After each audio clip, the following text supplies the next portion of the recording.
Hello everyone and welcome to Base Watches. With tremendously excellent feedback on our list of the best watches under $500, we decided to increase the budget to provide more models at a different price point.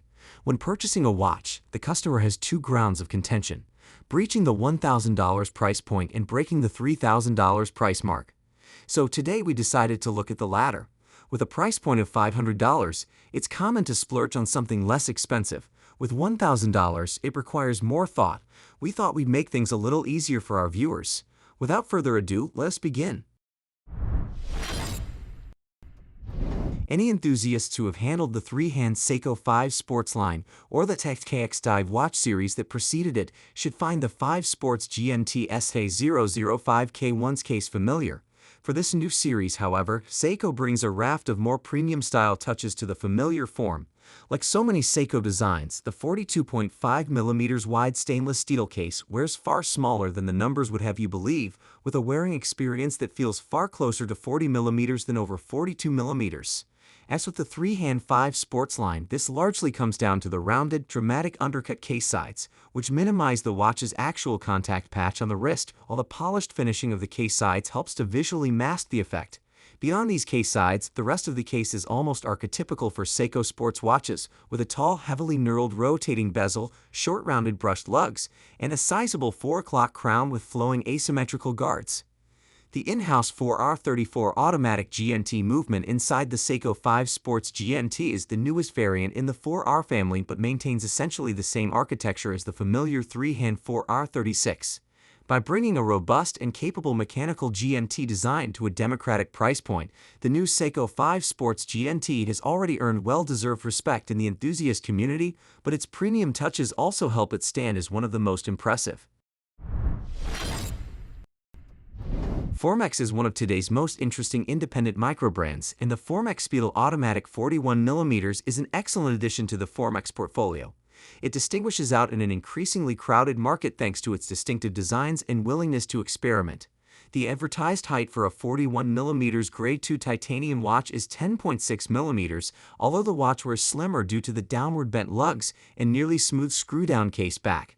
The Formex website describes it at 8.8mm perceived thickness, and I don't disagree. It is quite lightweight. One of the watch's most distinguishing features is the innovative on-the-fly micro-adjust system on the lightweight carbon composite deployment, which comes with the leather band. But lightweight and comfortable doesn't mean it isn't ready to stand up to the rigors of day-to-day wear. The special hardening process applied to the titanium resists scratches, and the water resistance is 150 meters. The watch feels extremely well put together, despite the lightness. You would think such a slim watch would lack dial depth, but two small visual tricks erase that notion.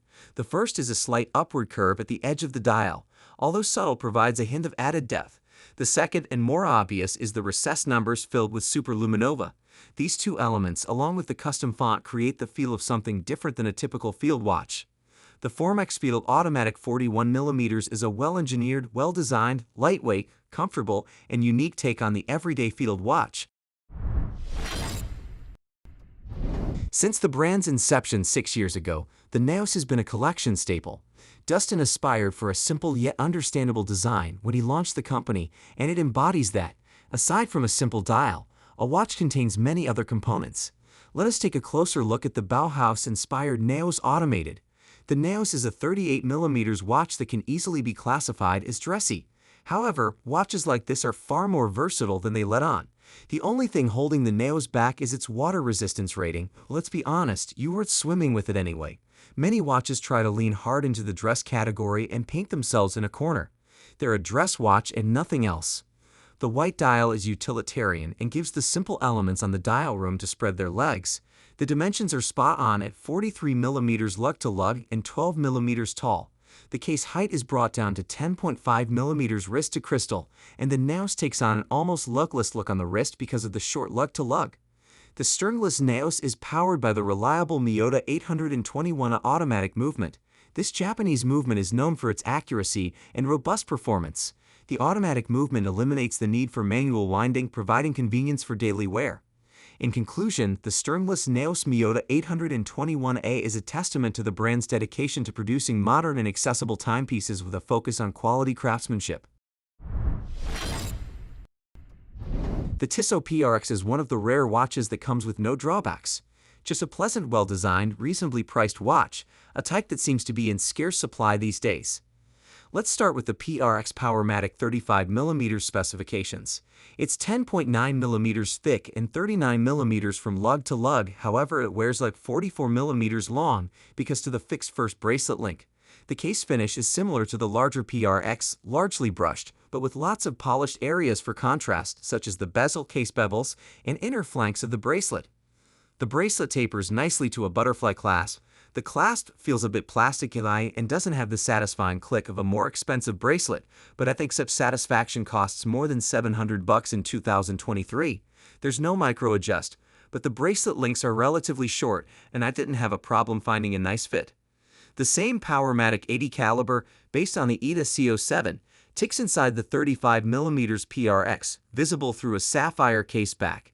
It has an 80-hour power reserve, modifying the standard ETA 2824 to beat at a slower 3 Hz. There's been some misconception that this movement is both not serviceable and contains plastic parts. In fact, the pallet fork and escape wheel are made of a synthetic material, found in this entry-level version of the Powermatic 80 movement. If you want that 70s sports watch, an integrated bracelet look, the Tissot Powermatic 80 at 35mm seems to be in a class of its own. The Timex Q Reissue 38mm is a modern take on a classic 1970 design, demonstrating Timex's ability to combine legacy and contemporary flair. The case of the Q is neo-vintage goodness through and through. With its hooded lugs, the 38mm case embodies the 70 watch design, and it features an appealing mix of finishes. The transition from one type of finish to the next is relatively well done for the price, and it looks to be better executed than what I've seen from other Timex products at this price point. The watch has a slim profile, measuring 12.4mm to the top of the domed acrylic. The case is segmented via a multifaceted midcase, the case back, and the bezel and crystal, so the whole thing looks and feels much slimmer than its dimensions might suggest. The bezel is non-ratcheting and rotates in both directions with a satisfying degree of resistance, and the classic Pepsi color scheme of the insert is easy to love. The teeth offer a nice tactile grip, and the top of the bezel sits on a blue platform that rotates along with the bezel. It's a nice little pop of color, and it also helps to visually break up the case profile. The movement inside the watch is a Seiko SII Epson PC33, a relatively inexpensive quartz caliber designed for a number of different Seiko, Loris, and Pulsar models. One quirk of this caliber is that it has a day and date at 3 o'clock. In conclusion, the Timex Reissue 38mm is a well-executed homage to a classic design, showcasing Timex's ability to reinterpret its heritage for a modern audience.